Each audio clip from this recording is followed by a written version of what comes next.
From the beginning of time, reaching out to the sublime in a cold and hostile world. We have struggled to exist in this earthly wilderness, seeking an elusive goal. Many times it seems that we are fighting a hopeless cause, implying extinction is our lot. Because we were constantly ravaged by scourges and wars. We gripe, we quarrel and complain, but in the ending up, believe it or not, we will survive. No matter what the odds, man will survive. Inspired by our gods. It's a hard road we travel, but to triumph we shall. We gon' toil, we gon' struggle, cause at the end of it all,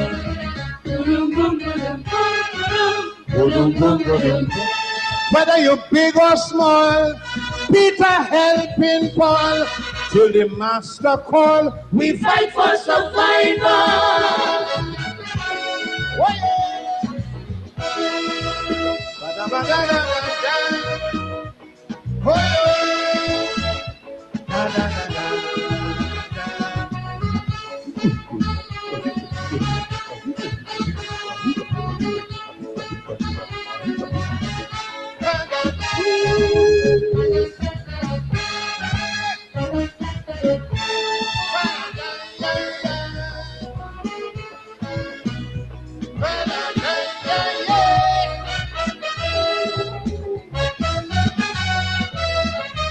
In pursuit of happiness, searching for material bliss, we have toiled unceasingly, giving off our very best.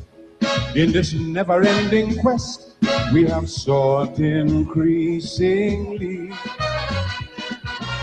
Disappointed by our friends and betrayed by conjugal mates, surrounded by crime of every sort. Ruins will never end, and for us is a test of faith, emphasized by condemnation, penalized with retribution, but we will survive. Don't care what people say, I'm telling you, man will survive to see yet a brighter day. There's a mountain we're climbing, some will rise, some will fall. They'll be slipping and sliding, cause at the back of it all,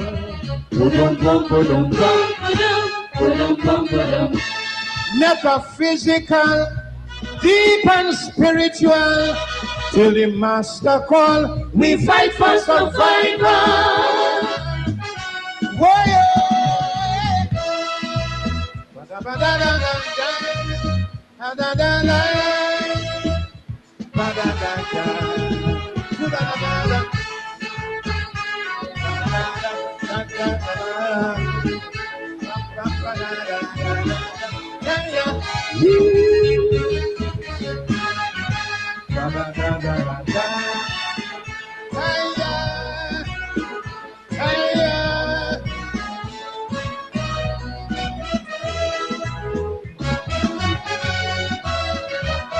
Modern day societies, melting pot communities, there are several rules and laws, where the poor become subservient to the rich and affluent, or they show their fangs and claws.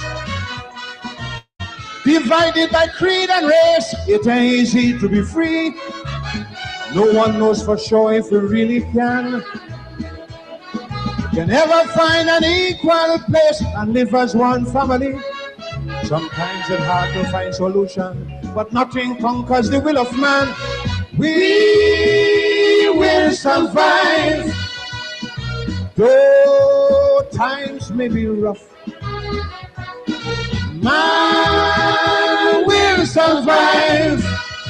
We know how to be tough, So let nothing divide we. All for one, one for all.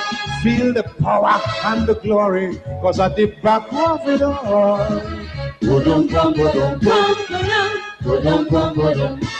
Though we whine and ball, broken down dance hall, till the master call, we fight for survival. Whoa! Ba-da-ba-da-da-da-da. Hey, hey, hey, yeah. Ba-da-ba-da-da.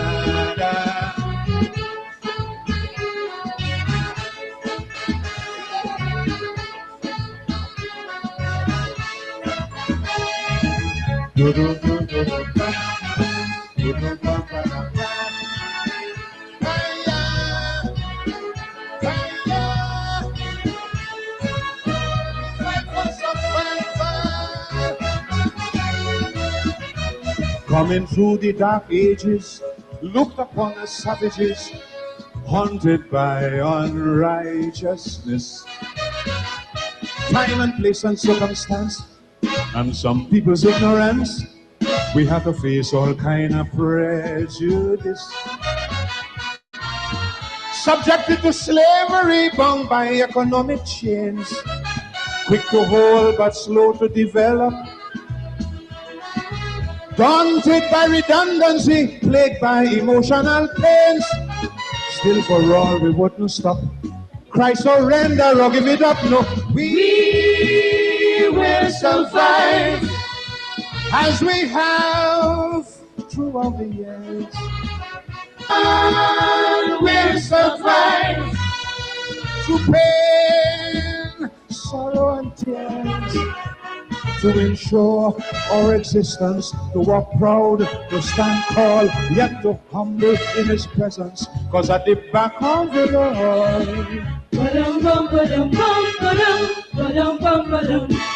though we whine and ball, breaking down dance hall, till the master call, we fight for survival.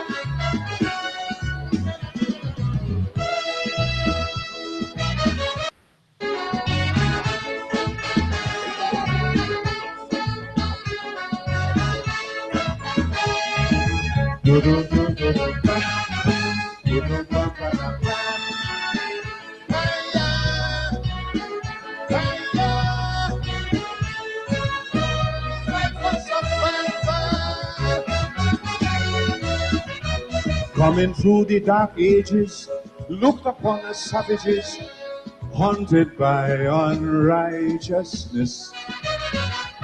Time and place and circumstance, and some people's ignorance, we have to face all kind of prejudice. Subjected to slavery, bound by economic chains, quick to hold but slow to develop. Daunted by redundancy, plagued by emotional pains, still for all we wouldn't stop. Christ surrender or give it up, no.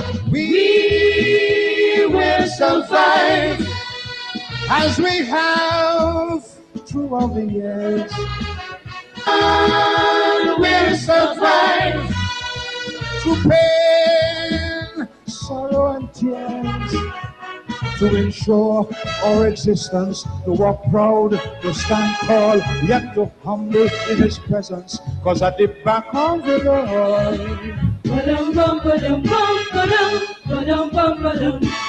though we whine and ball, breaking down dance hall, till the master call, we fight for survival.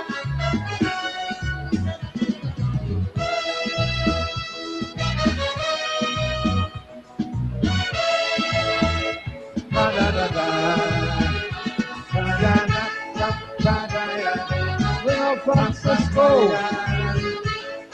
And just the number 7, the Mighty Sparrow, Survival. Yeah!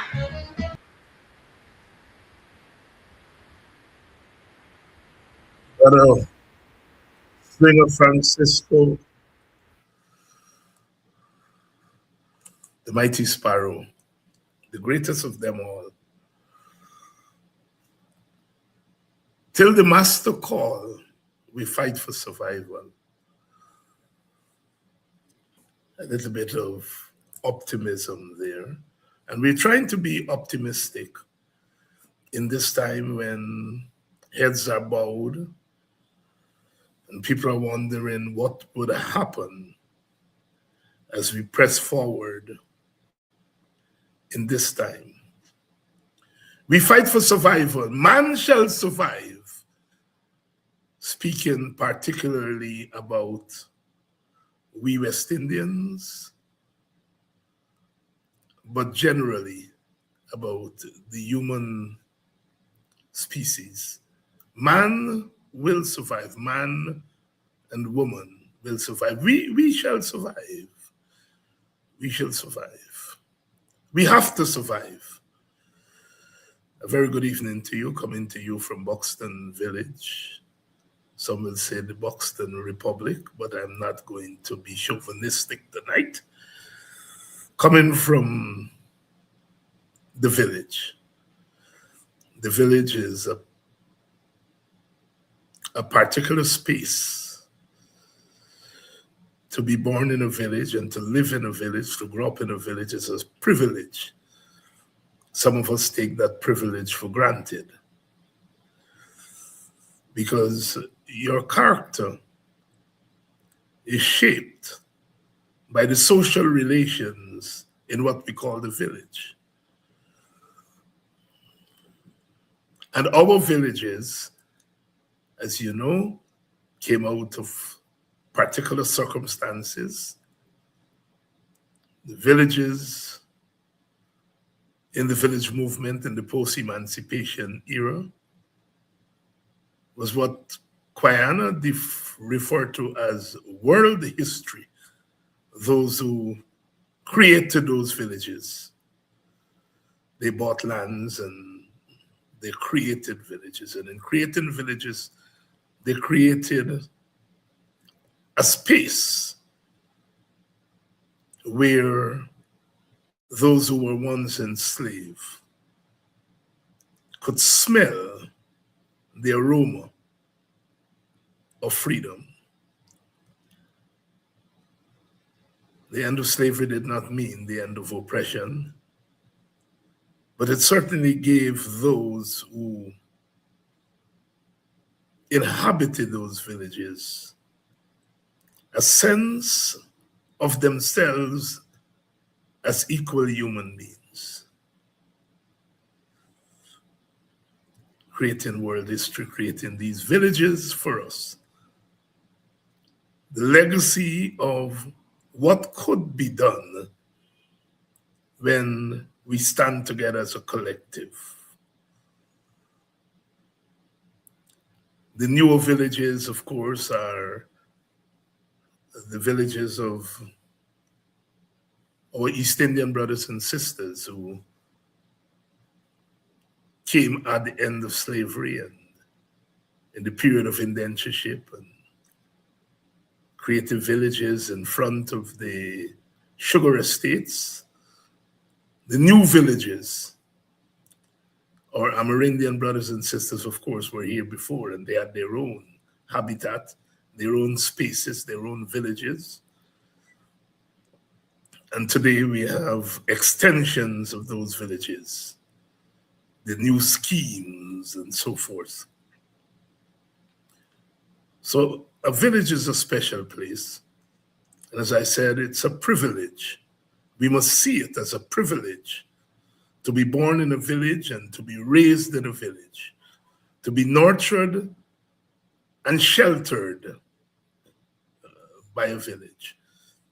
Because a village is not just a piece of land or a group of people. It is the relationships which are developed over a period of time.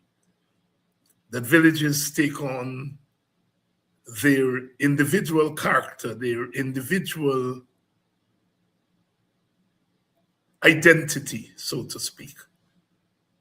So over time, if you're from Belladrum, El Dorado, you develop that character that is unique to the social relations in that space, or if you're from Hopetown or Queenstown on the Essequibo, or Victoria, or Ithaca, Mocha, Plaisance. Those are the villages that came out of the village movement. And there is the general of the villages, but there is the particular of each village. The Anns Grove people have a particular way of doing things. We all do the same things as villagers, but we develop our own character.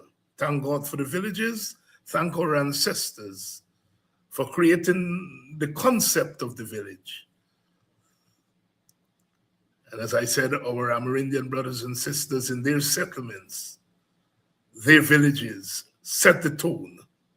And later on, our East Indian and Chinese and Portuguese brothers and sisters came later, and they established their own villages. We are a nation of villages. Even what we call today the tongues themselves were villages. Kitty was a village. It's now part of Georgetown. And when you go to a place like New Amsterdam, really it's a collection of villages. Good evening to all of you and welcome to Politics 101. It's a Thursday night. Man will survive. That is why we are part of the human family. Develop instincts over the time. We will survive. So many people meet me every day and they raise concerns about the direction of our country. And they ask whether we will survive. And one has to say to them something. One has to transfer that optimism to them. We shall survive. Some of us have been in this thing forever. I came into it myself as a little 15-year-old boy, inspired. Sparrows say, inspired by our gods, we shall survive. Inspired by those who put their lives on the line. Somewhere somebody was reminding us that there was a time when we got into politics not because we wanted to become parliamentarians or we wanted to become rich. We got into politics as a means of making a mark on our surroundings, on our communities, our society, so that we can make this world a better place, make our village, our town, our wards a better place. That is what drove my generation into politics.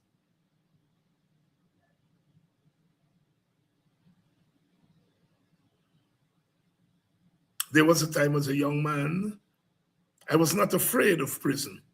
I don't think I am now, even though I'm much older. Not afraid of going to jail. You knew that death was always a possibility, a probability, but it didn't stop you. You wake up in the morning and you continue the struggle.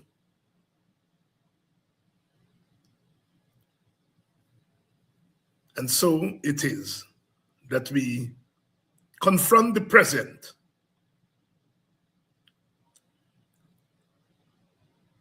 Young lady saw me this morning as she was waiting to catch transportation here at the Buxton Line Top. She said, Dr. Hines, this is the first time you go into Parliament? And I said, yes. She said, why do I believe that you were in parliament before? I said, well, you know, I was in politics before. And you assume that if people are in politics, they will, you know, they will be in parliament, they will be in cabinet, they will be in these things. She said, you know, yes, that is it. I just assumed that you had been in parliament before, and this is not the first time. And I told her that I understand because your objective was never the practice that came with being involved in politics. It was to make your country, your community, and your world a better place. And it all comes flowing down sometimes. The reality hits you. As you know, we're in the WPA, we're mourning the passing of one of our leaders, Dr. Rupert Roopnarine. And often death brings with it that space and time for reflection, in which you look yourself and you look your brother, you look your sister in the eye, and you try to make sense of what you did together. There are so many people who would disagree with our politics. That is understandable. That is one of the strengths of humanity, the fact that we could disagree. Fact that we could disagree. But none can say that we were not committed, we were not brave, we did not seek personal aggrandizement.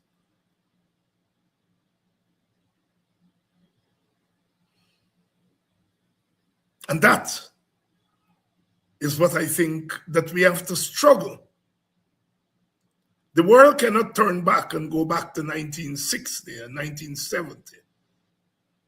But there are things that we can rescue from that period, and we can bring it into the present and allow it to grow, to gain root. It's one of the challenges of our time. The way in which we are robbing of our young people of an understanding of their own society and their own worth. Small country, small nation, less than 1 million people. Our Caribbean.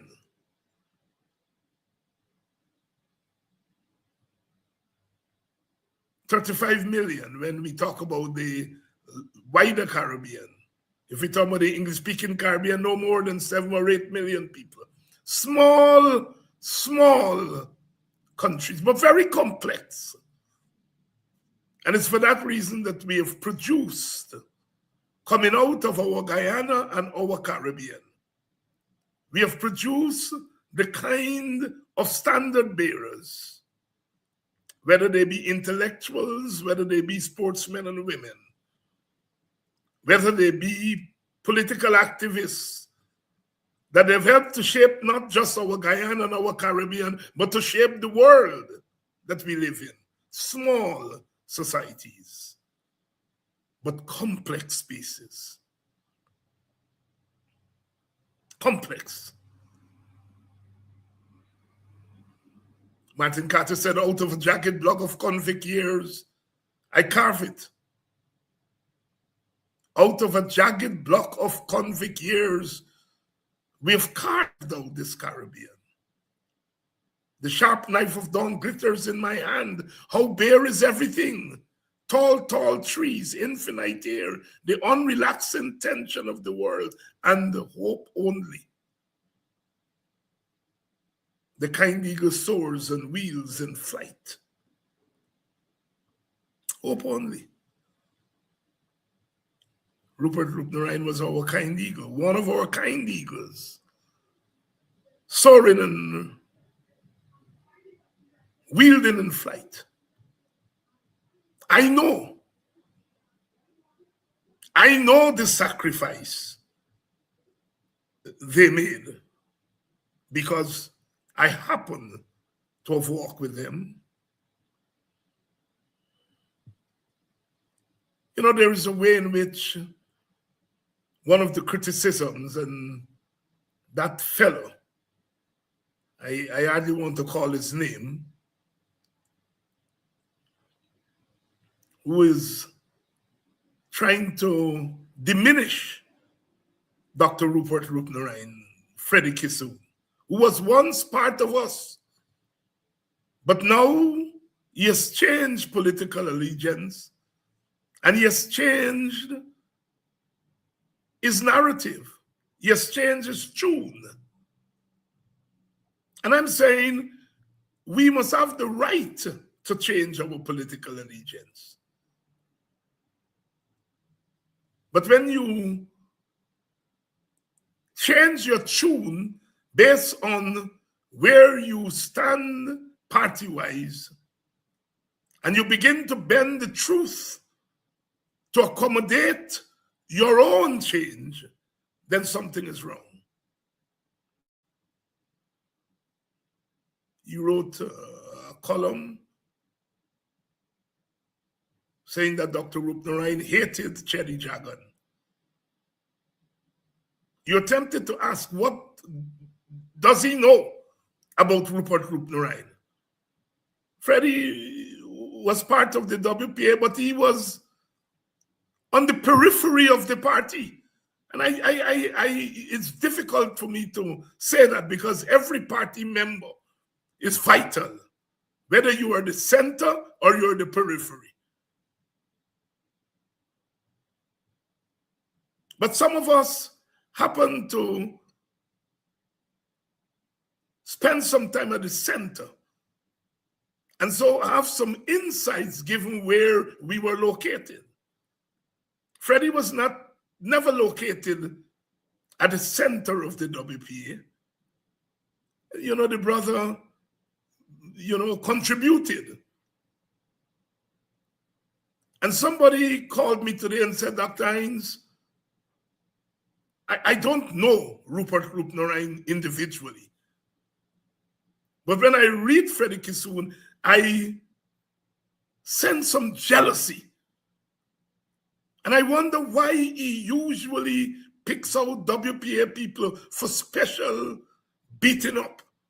He beats up on everybody who is not in agreement with his political position.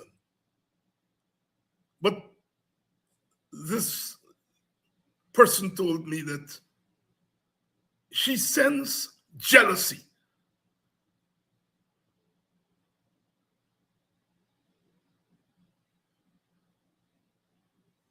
And it's something that is ugly, part of our politics.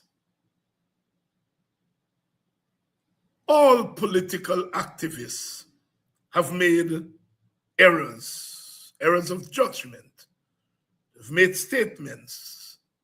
They've taken positions that may not necessarily be politically correct.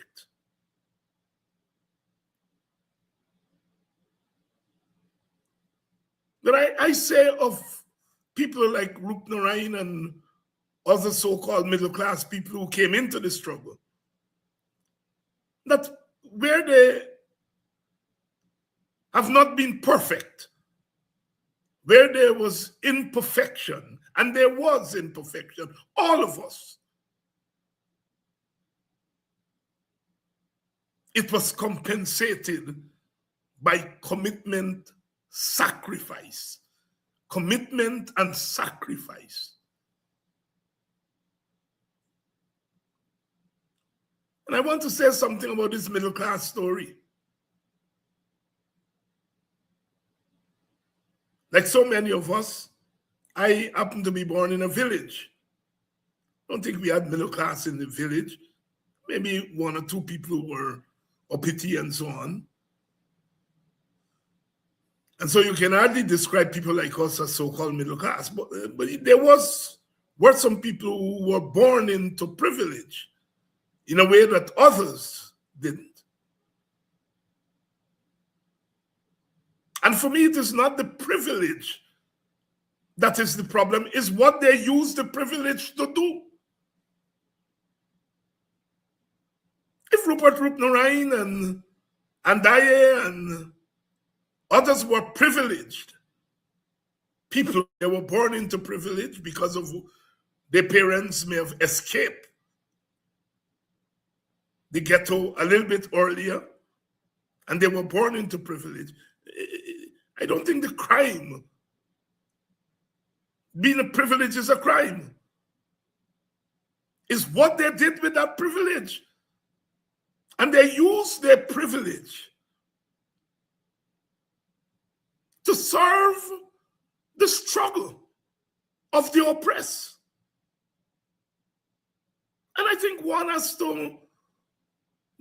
to give them credit for that. There were many other middle-class people who didn't join the struggle. They lived their middle-class life oblivious of the struggles of the sufferers. But there were some of them who we said in the old days they committed class suicide. That is, they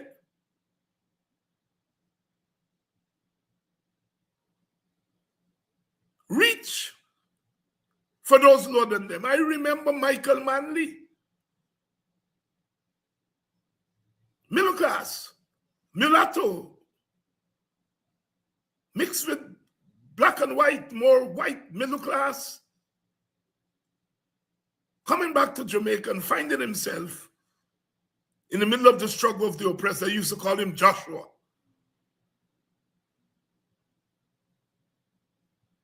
And the class from which he came, very, very, very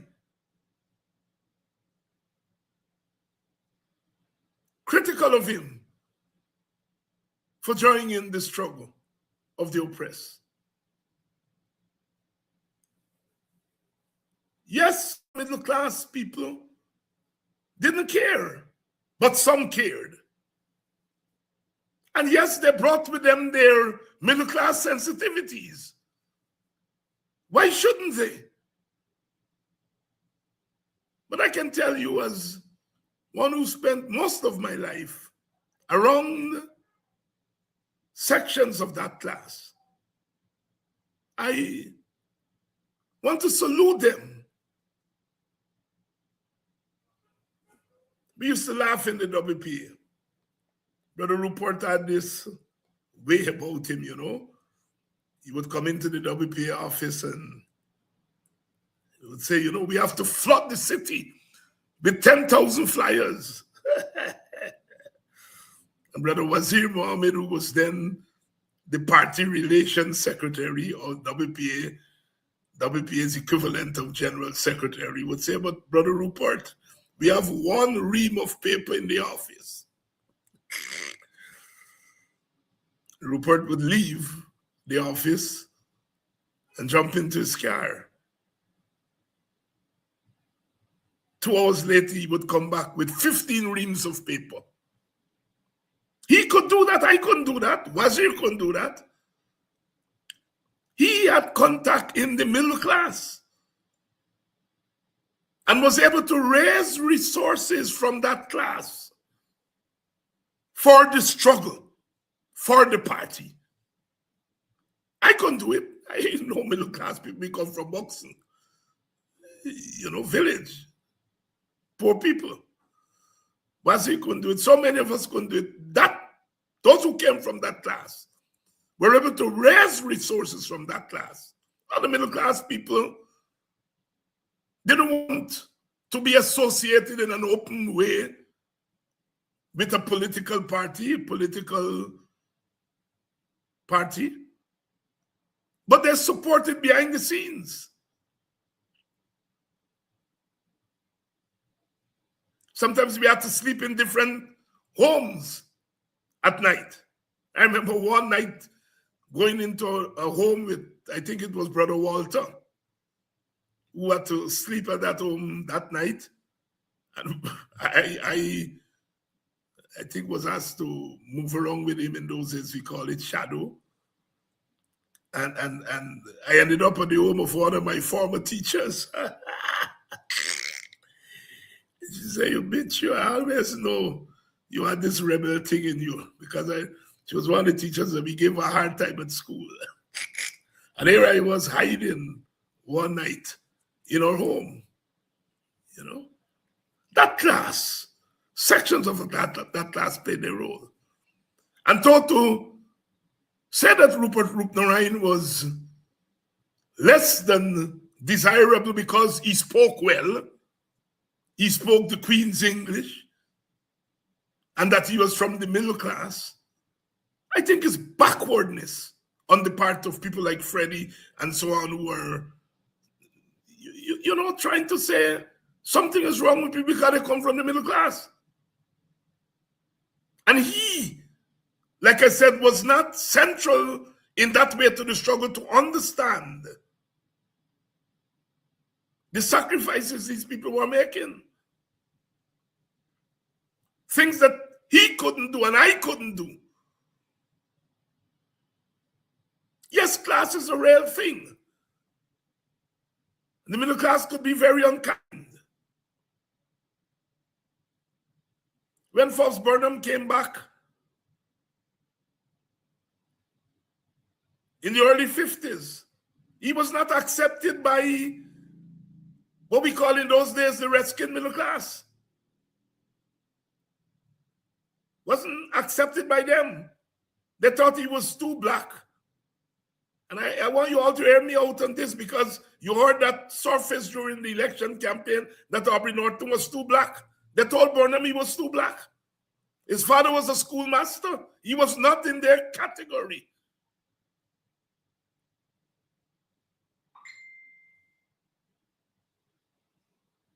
Yes, there's sections of that middle class, they were unkind. But it was that same middle class, sections of that same middle class. They had their own party led by Sir John Carter. And it was Sir John Carter's party, the middle class, Redskin middle class Black People Party, that joined with the Burnhamite PNC, led by Forbes Burnham, and later joined by Sidney King, who had support in the countryside, and that is what formed the PNC.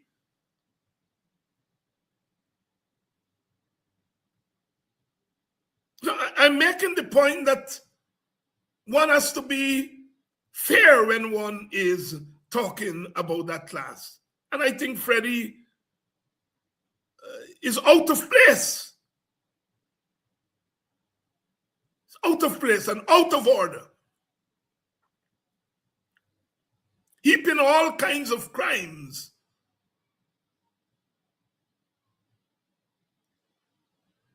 I know Rupert Roopnarine.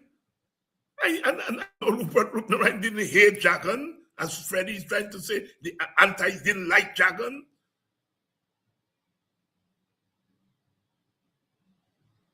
If you disagreed with Jagan, you disagreed with Jagan. Jagan disagreed with us.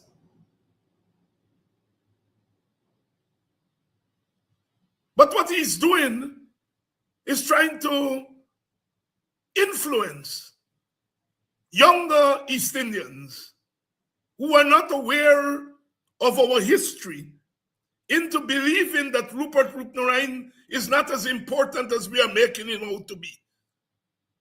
That is what he's doing, trying to poison them against Rupert Roopnarine. They dismiss, the Freddies of this world would dismiss Rupert as being too middle class and too black, because they felt that he was more comfortable among black people. Because he was comfortable among black people, they felt that something was wrong with him. Rupert made a film, Mahashivratri, about Hindu culture. He was interested in, the young lady spoke at his funeral. And I know that Rupert did not deny that he was an Indian. But he felt that Africans and Amerindians were equal. And so don't give me that middle class nonsense.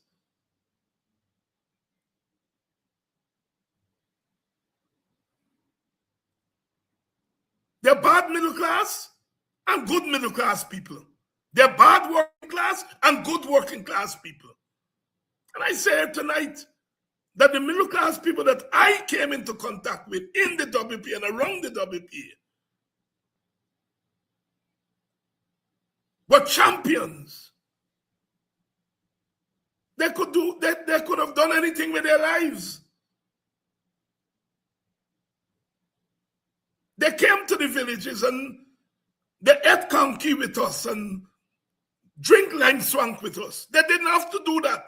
They could stay where they are and drink their wine and what else, you know, rich people, middle class people just drink. And they did. But they came down into our struggle and contributed.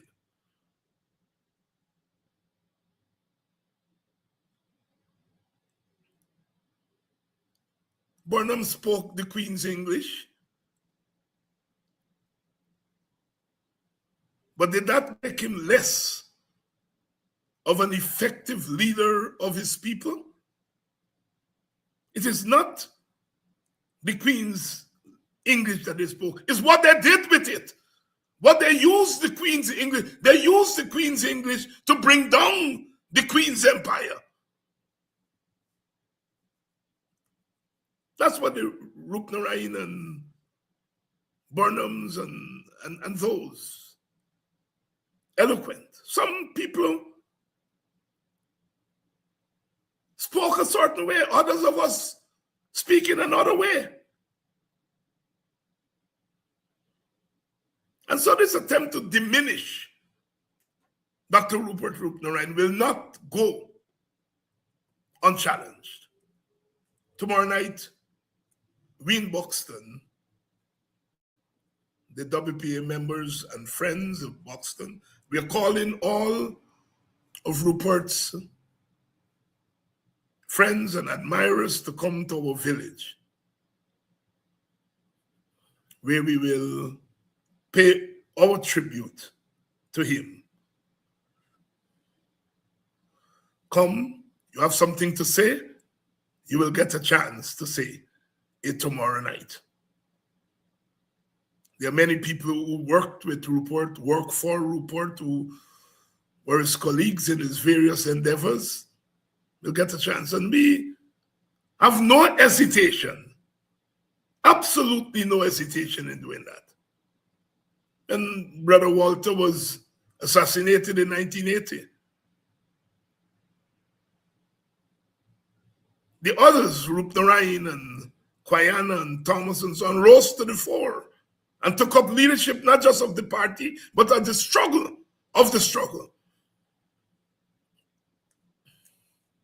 And as I said in my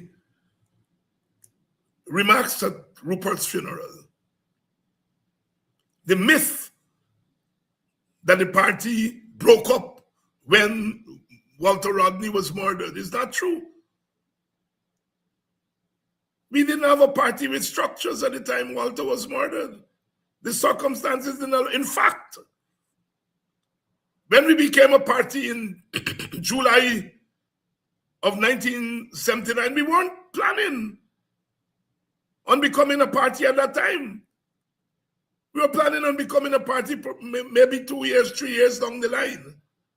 But because of what happened, they had to quickly, under pressure from people, announce the WPA transitioning from a pressure group to a party. But given the nature of the struggle at that time, we didn't have party groups and all of that stuff and party structures and all of that came after Brother Walter was assassinated. We held our first members conference. Walter was assassinated in June of 1980. We had our first members conference in August and took the decision to build the party as a mass party. And Rupert gave leadership.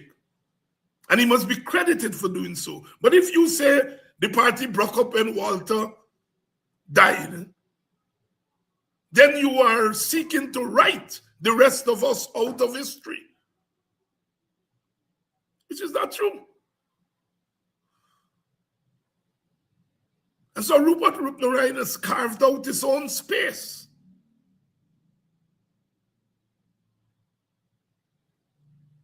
You know, some mistakes will be made here and there, and you have to allow for that. People say Walter Rodney is a co-founder of the party. Walter would be the first to say, no, I was not. The co-founders, the co-founding leaders of the party were Kwayana of Askria, Moses Bhagwan of IPRA, the Indian People Revolutionary Associates, and Clive Thomas of Ratoon. Walter came and joined. Rupert came and joined. But you know, everybody says he's a co-founder of the party, and you know, you don't want to fight that. But you know, for the sake of history, he joined. And like I said, we built the party as a tribute to Brother Walter after he was murdered. And Rupert Rupnaraine was one of the major leaders in building the party organs and party groups around the country and so forth.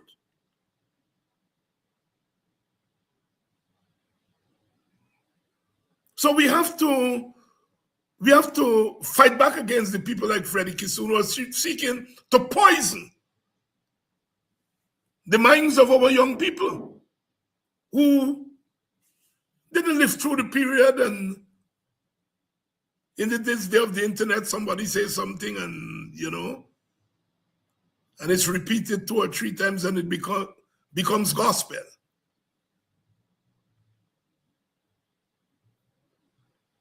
And as I said, we worked with the PPP during those days. We had an organization called the Patriotic Coalition for Democracy, which brought together all the opposition groups. The WPA, the PPP, the DLM led by Paul Tennessee, and others. The PDM led by Brother People's Democratic Movement,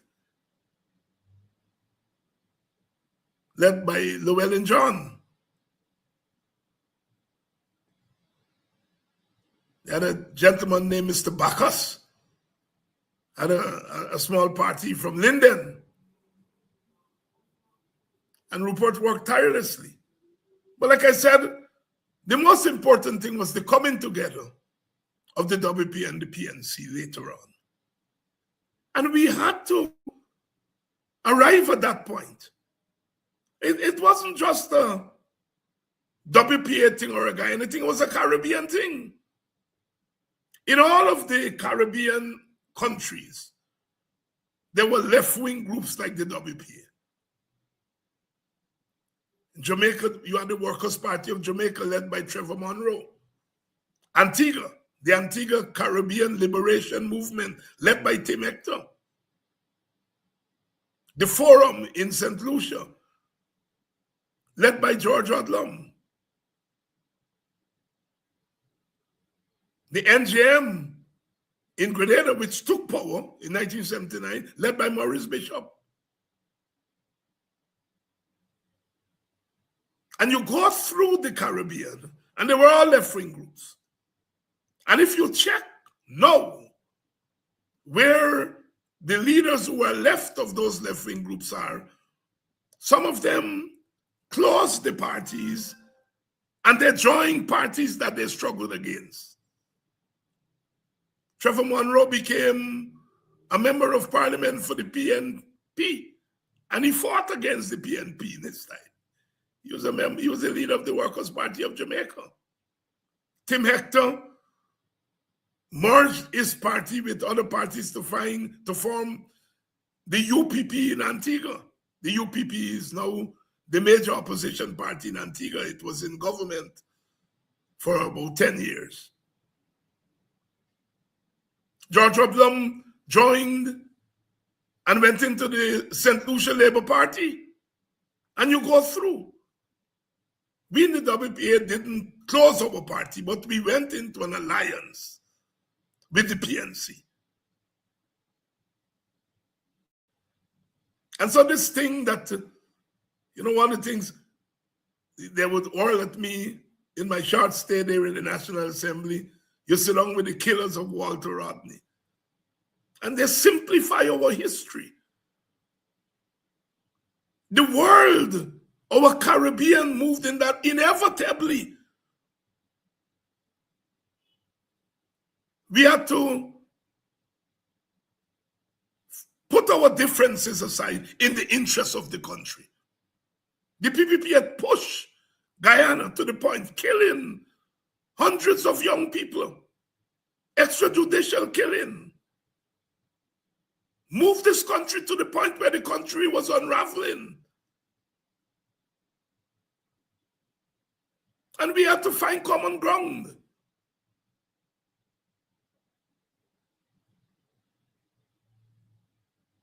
Hence the formation of the APNU.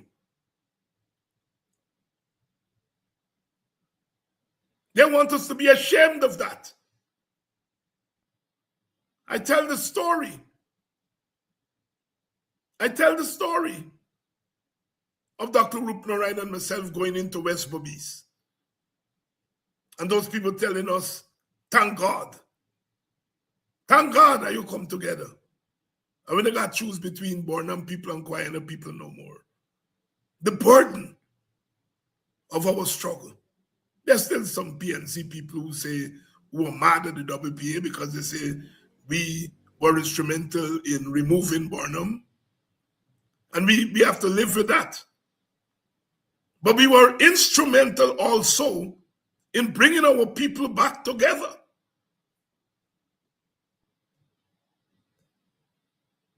That is what must be recorded in history.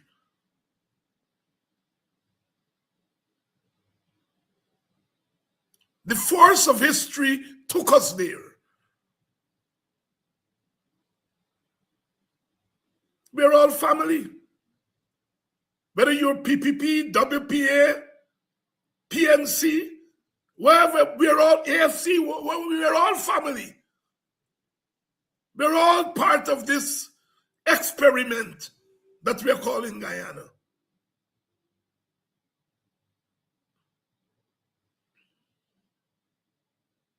Once we got into the APNU, we found that our differences, some of it remain. That is understood, ideological differences. Some of our differences are really emphasis rather than policy. And so we are proud to have helped to bring our people back together politically.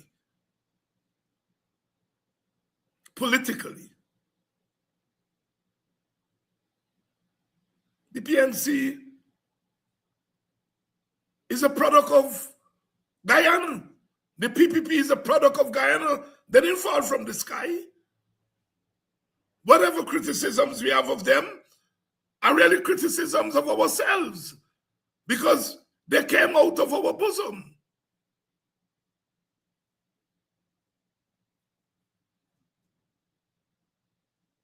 I have my problems with the PPP right now.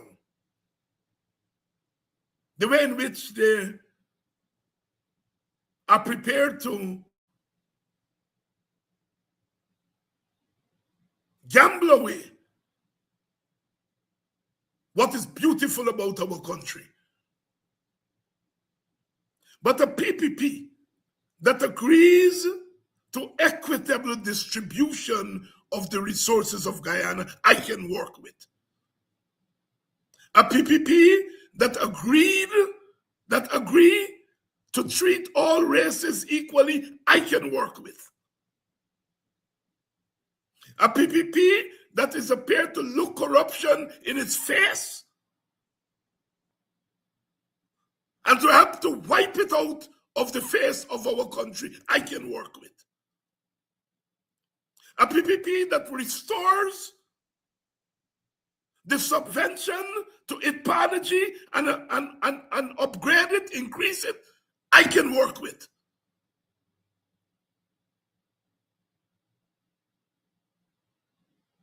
My resistance to the PPP is that the PPP does not represent the aspirations of the collective nation.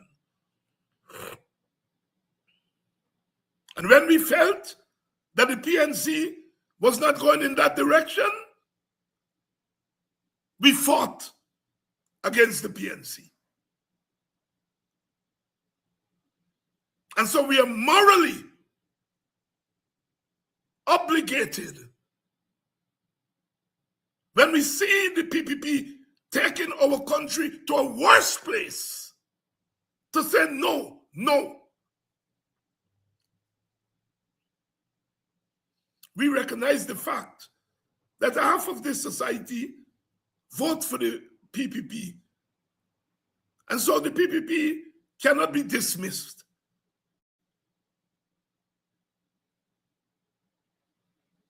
But people vote for leaders. They don't always control what the leaders do.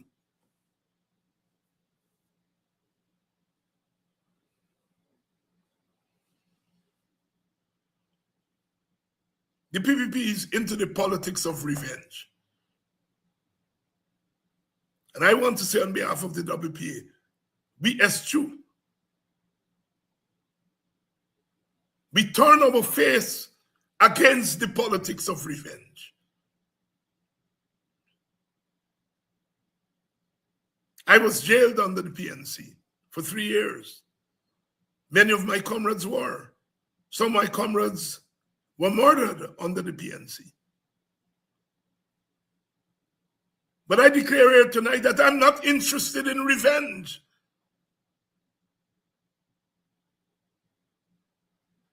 Some of the things that we struggled against the PNC for, the PNC is practicing them today. That is why I could work with them. That is why we could work with them.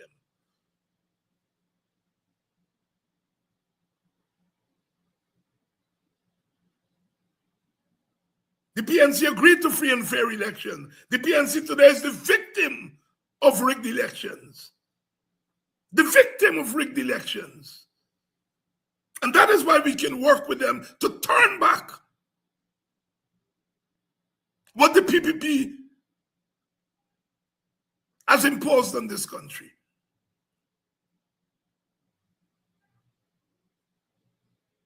The PPP is working to craft a country. They're using the oil money to craft a country that is going to look like them, the PPP. I cannot live in a country that is going to look like just part of the country. We cannot live in a country because we are going to be reduced to second-class citizens. The way in which they're using the money, they have launched, the PPP has launched a project to weaken African Guyanese. They will tell you, well, we are trying to weaken the PNC. But in trying to weaken the PNC, you're weakening African Guyanese.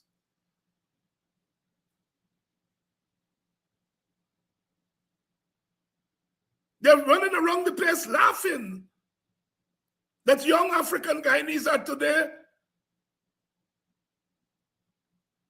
paying more attention to individual aggrandizement rather than the group. But I can tell them that is not sustainable. It is not going to last forever. You can fool people some of the time, but not all of the time. At some point, these young people are going to get wise these young black people are going to get wise. And they're going to realize what the PPP is doing to them. And they're going to go in directions that all of us will regret. And that is why we are working to stop the PPP from destroying Africans. They're short-term gains to the PPP. Because young Africans are not fighting them in a certain way. They dangle material things to them and tell them, you as an individual, nobody owns you, as if some or the other we ever own people. And some of our young people are falling for that rhetoric. But people will become conscious. The same thing they're doing with Amerindians.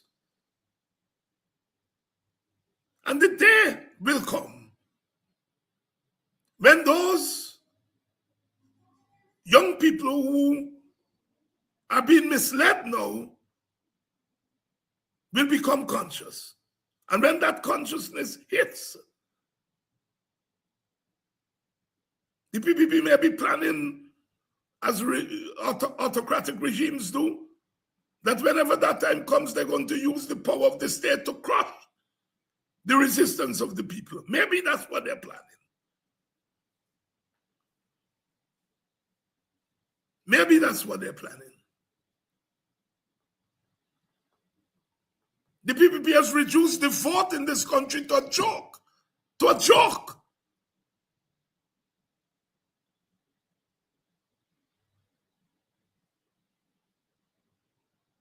Where you can go and offer people material things for their vote.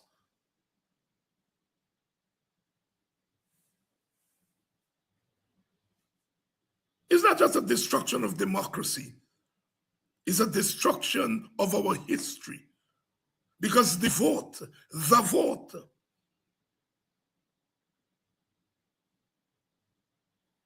arose out of the blood and sacrifices of our people on those slave plantations, on those barrack yards and plantations in the indentureship period. They rose out of the struggle of the Amerindian people against European genocide. And today, that which is sacred is now reduced to a transaction. It's one thing to convince people to vote for you. And then you compensate them with policies. It's another thing to go to them and say, in order to get some money, vote for me. And then when you get in a position of power, you don't say anything about them. You pretend as though their problems don't exist. Politics. It's easy. It's easy to talk about poverty because poverty stares all groups in the face. Amerindian poverty, East Indian poverty, African poverty. It's easy to talk about poverty. It is difficult to talk about the particular Amerindian poverty, or the particular East Indian poverty, or the particular African poverty. It's okay to talk about a poverty that is not grounded in any particular place.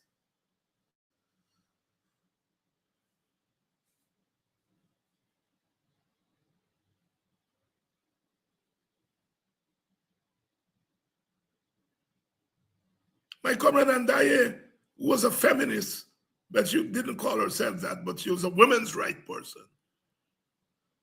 And she used to ask, what women are we talking about?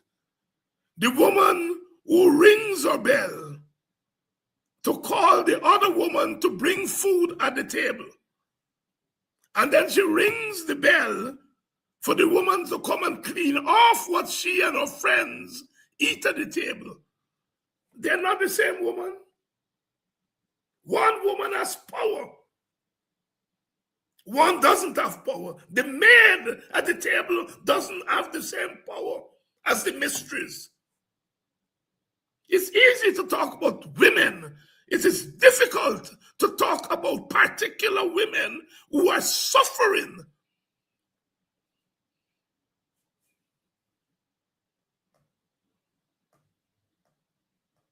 It's easy to talk about growth in the economy. Easy to talk about growth. It is difficult to talk about how that growth is not replicated in particular communities.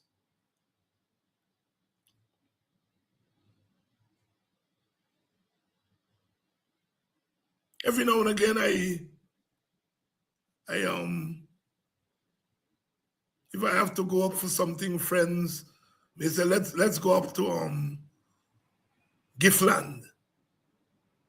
And they eat in places they have up there and so on. And Sunday we were up there.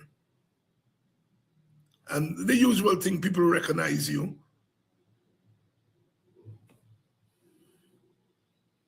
Two of the people who recognized me made an observation.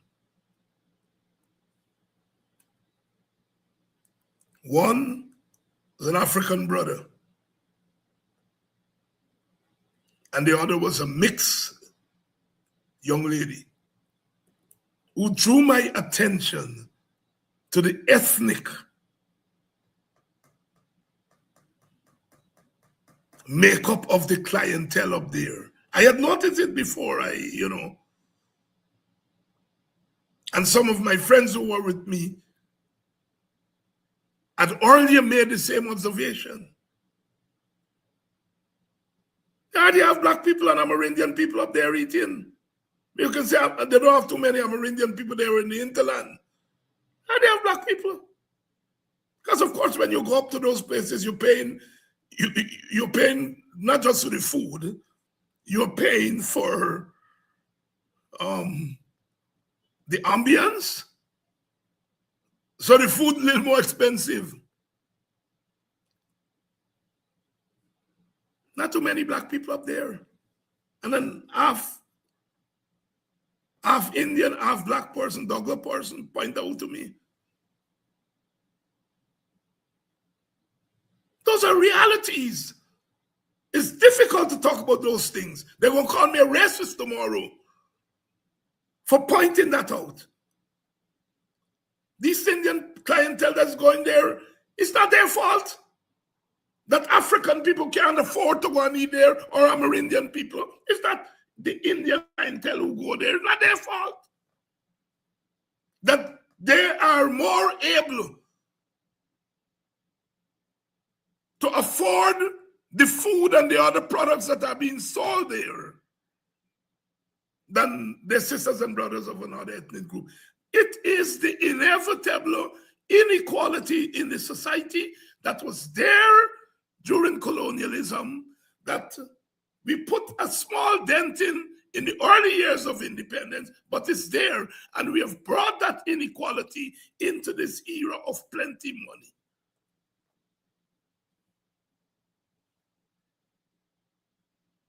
It is a structural problem that the PPP refuses to deal with.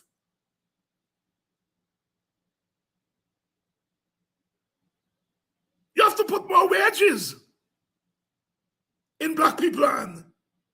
You got to put more wages in Amerindian people. Where do black people work? They work in the public service. They're teachers.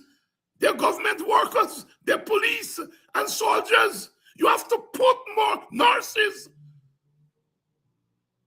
They're small vendors. You have to put more money in their hands. Their wages are low. You have to raise their wages so they can have more money to spend in the marketplace. And insofar as you refuse to do it, you're engaged in the worst form of racist politics. Your excuse that the teacher produced nothing tangible, or the soldier produces nothing tangible, or the nurse produces nothing tangible, like the sugar worker who produces sugar which is tangible. And you're using that to justify why one group must be paid more wages than the others. Or put another way, why one group should be paid less wages than the other. And so this thing about depressing the wages of African people is locked up in an economic theory that says that the nurse and the teacher don't produce anything tangible. They don't produce a product that you can go and sell in the market. Yes, they don't produce anything tangible, but the intangibles that they produce are equal to the tangibles that others produce. A soldier who can read and write, a teacher who can read and write, but you can't have a teacher, you can't be a teacher if you can't read and write. Education is not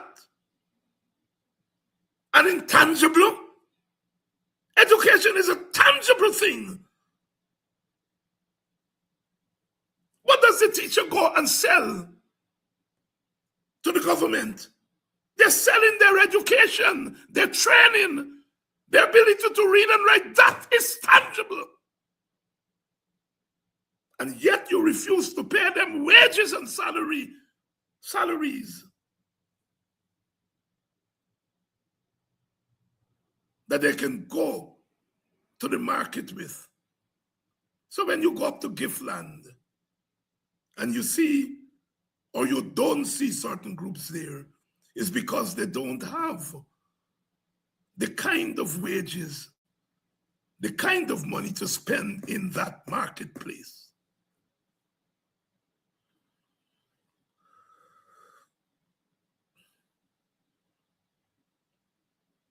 They were telling me the other day that somebody in my village here, a young person, they said, sell a house to buy a car. Somebody sell a house to buy a car. They'll tell me this story.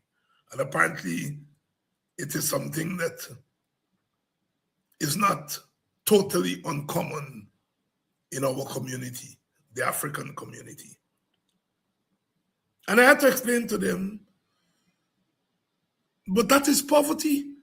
When you have to make a choice between a house and a car. Why not a house and a car? A car and a house.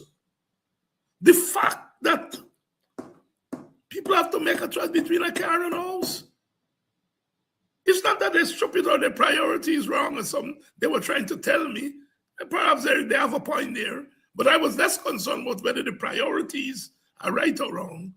I am more concerned about the fact that people have to make that choice. And so my point here, if the PPP is willing to change course, I am willing to work with them in a government, outside of government. My opposition to them is that they are destroying the fabric of this country. And I think they know the consequences of doing so, but they're prepared to gamble.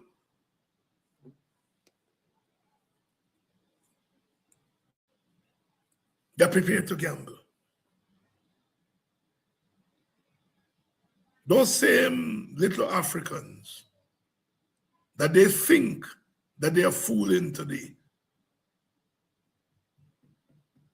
in the next 5 years, those same Africans are going to become wiser, are going to become conscious, and they're going to turn on them.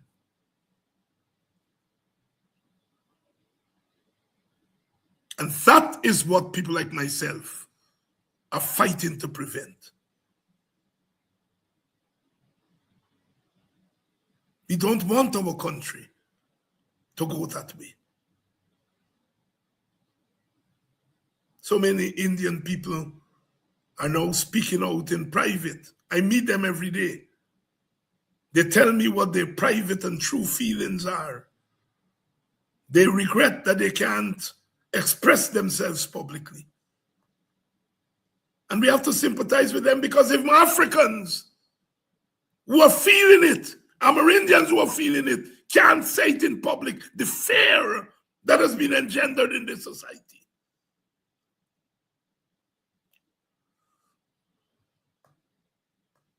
We are living in dangerous times. And we have to be wise. We have to be wise in the choices we make.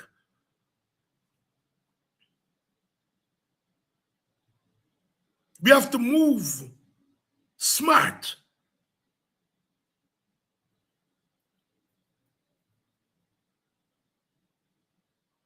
Have to move smart. Indian people have to learn to be guerrillas. In the Indian communities where they're imprisoned by the PPP, they have to learn to be guerrillas. African people, especially the younger ones, have to understand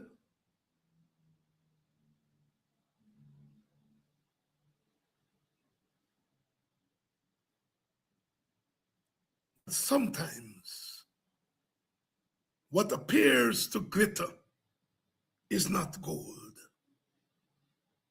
Appears to glitter. And they have to understand that they have got to resist it. They too have to become guerrillas, but they have to become more open guerrillas. Or Amerindian people have to realize that they have to throw off the stigma that anybody can force anything down their throat.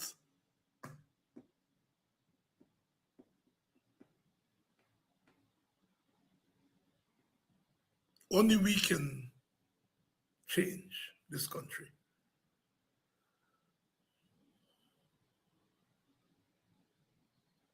Only we can change it. We live in an era where the violent overthrow of governments is not going to be tolerated. So let's not contemplate that. So we have to bring about change within the environment that we have to deal with. And we have to be creative. How do we, in this limited environment, how do we bring about the changes that are required? It is possible. When Brother Malcolm X said by any means necessary, they said, well, he's talking about violence. No. The English language is clear. Necessary. You bring about change by using the necessary tools. If it's necessary to fight in a non-violent way, that's what you bring about change with. Some people think that when you say by any means necessary, you mean violence.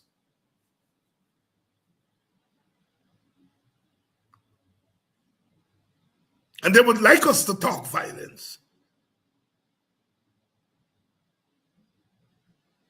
They would like us to talk violence. What we are suggesting is a militancy. What we are suggesting is a resistance. So tomorrow night, we meet in Buxton at the Tipperary, all starting at 5 o'clock, to pay our respects to Dr. Rupert Roopnarine, one of the soldiers of our time, a man who was a warrior, but a peace builder at the same time. A man who was a peace builder,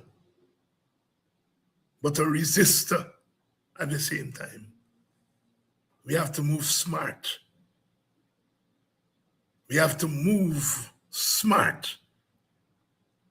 Don't lose hope. Don't lose hope.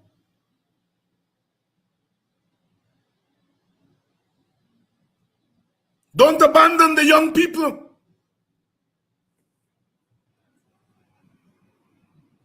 Don't give up. That's what they want us to do.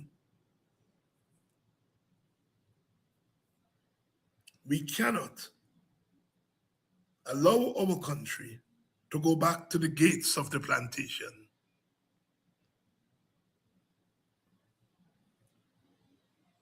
We are creative people.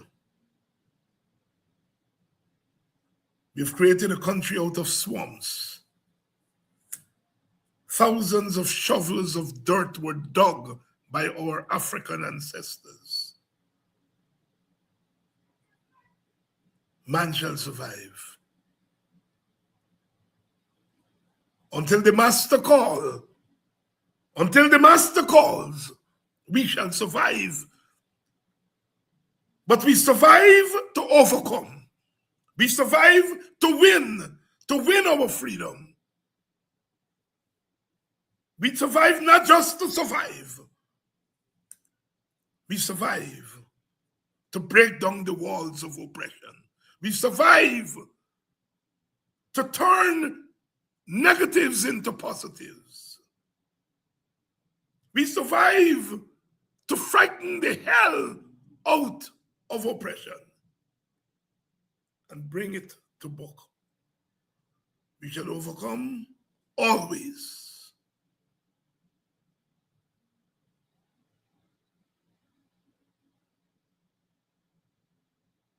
Those who could join hands in a multi-ethnic push, join hands. Those who could join hands in a multi-class push, join hands. Those who can join hands across generations, join hands. We have to join our hands and our hearts.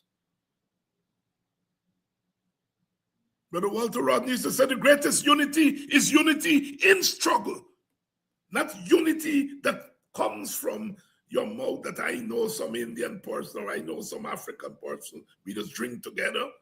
That's not the kind of unity we're talking about. We're talking about a unity that arises out of mutual respect. And one of the things I loved about Rupert Roopnarine, I felt he respected me. I respected him. And I felt he respected me. He did not come from the same class, social class as I did. He was not a village boy. He did not come from the same ethnic group as I come from. But I felt it in my bones that he respected me. And I respected him. And that is why we could have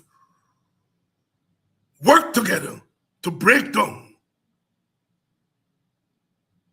the gates of the land of the devil. And we did it not just against one side. Wherever oppression stared in the face, we did it. I respected him as an African, as a village boy, as a son of the poor, and he respected me from the position that he was born into. And that for me is sufficient. Because there are people in this country disrespect me because of my race. The people in this country disrespect me because of my color. Disrespect me because I didn't go to Bishop's or Queen's College, or I wasn't born with a gold spoon in my mouth.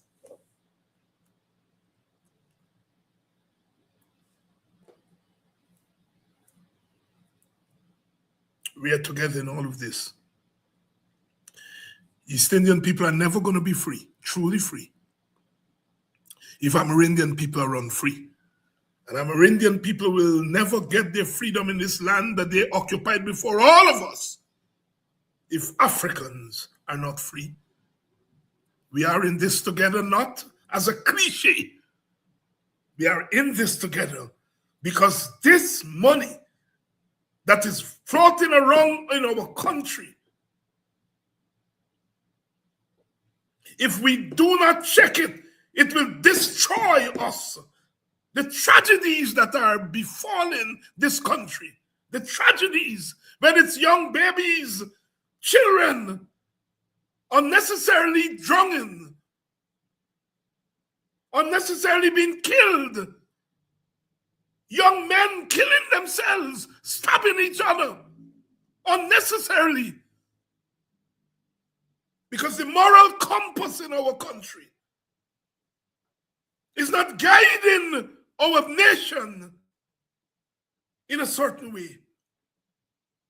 The law of the jungle is taking over our country. It is time like these we need the Rupert Rupnerines. It's time like these. It's not just the politics. Look at the accidents on the road. It's a sign of moral decay. It's a sign of misguided priorities in a country. You tell me about roads. Oh yes, I love roads. But what about the road deaths? I don't like that. All we do is we say it is well with your soul and that God is ready for the people who die senselessly in our road. I reject that thought. I don't think God is an unjust God. I don't think God is ready for those people who die foolishly on our roads, because we have a government that is not planning with people, human beings in mind.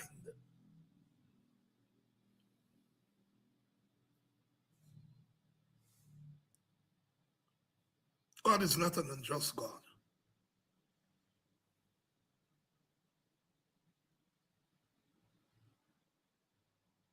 This country, our country,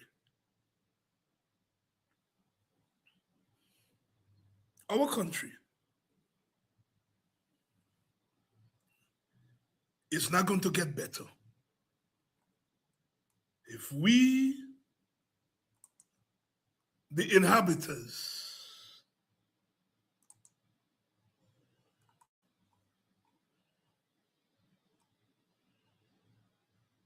Martin Carter said, we were sweepers of an ancient sky, discoverers of new planets, sudden stars. We are the world's hope. We, all of us, from the school child to the cane cutter, from the cane cutter